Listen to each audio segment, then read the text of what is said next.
নাম কি আপনার? আমার নাম নাসিমা বেগম। পিতার নাম? হারুন মাতুব্বর। স্বামীর নাম?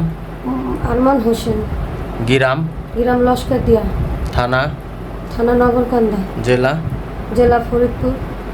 আচ্ছা, এই যাদের বিরুদ্ধে আপনার অভিযোগ তাদের নাম কি?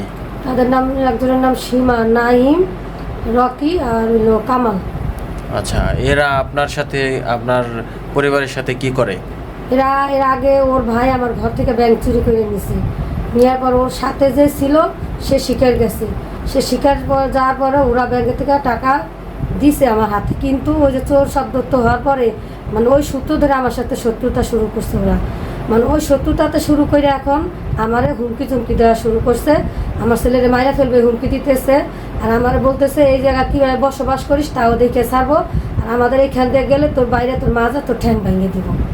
ও আচ্ছা, সেই জন্য আপনি এই লস্কর দিয়ে কি নতুন বাড়ি করছেন? হ্যাঁ, আমি লস্কর দিয়া এই যে বাড়ি করছি, নতুন বাড়ি করছি। এসে আমার মানে ওদের চারিদিকে ওদেরই আত্মীয় স্বজন, আমার কোনো আত্মীয় স্বজন নাই।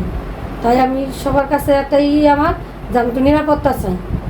নিরাপদে বসবাস করতে চান বাচ্চা কাচ্চা পরিবার নিয়ে নাকি? হ্যাঁ। ঠিক আছে। নাম কি আপনার? হারুন মাতব্বর। হারুন মাতুব্বর। পিতার নাম? আনসারুদ্দি মাতব্বর। গ্রাম? লস্করদিয়া। লস্করদিয়া, থানা নগরকান্দা, জেলা ফরিদপুর না? জি। আচ্ছা, এই নাসিমা বেগম আপনার কি হয়? মেয়ে। আপনি কি জানেন এই বিষয়ে? সীমা, 8 নম্বরে সীমা, 2 নম্বরে নাইম, 3 নম্বরে রকি, 4 নম্বরে হলো কামাল। হ্যাঁ, এই লোকগুলো কি করে? এগুলো হুমকি দেয়, মানে ভালো থাকতে দিবে না, বসবাস করতে দিবে না, কেমন থাকি কি টাকা এটা দিয়ে দিলে এরকম হুমকি দিচ্ছে। আপনার মেয়ে যে জমিতে বসবাস করে সেই জমি কি আপনাদের কিনা? কিনা। কিনে নতুন বাড়ি করছেন না? বাড়ি করতে। ও ঠিক আছে। তোমার নাম কি? সিফাত। তোমার বাবার নাম? আরমান। মার নাম? নাসিমা বেগম। গ্রাম? লস্করদিয়া। আচ্ছা, ওই যে তোমার স্কুলে যাওয়ার আসার সময় হুমকি দামকি দেয় কারা?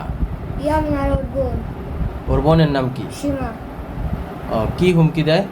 তোকে মাইরে পানি ঢালাই দিব। এরকম কয় না? জি। আচ্ছা, তো তুমি স্কুলে যাওয়া আসার সময় কি এরকম কোনো ভয় পাইতেছো যে ওরা তোমার কোনো ক্ষতি করতে পারে? জি। হ্যাঁ, জোরে বলো।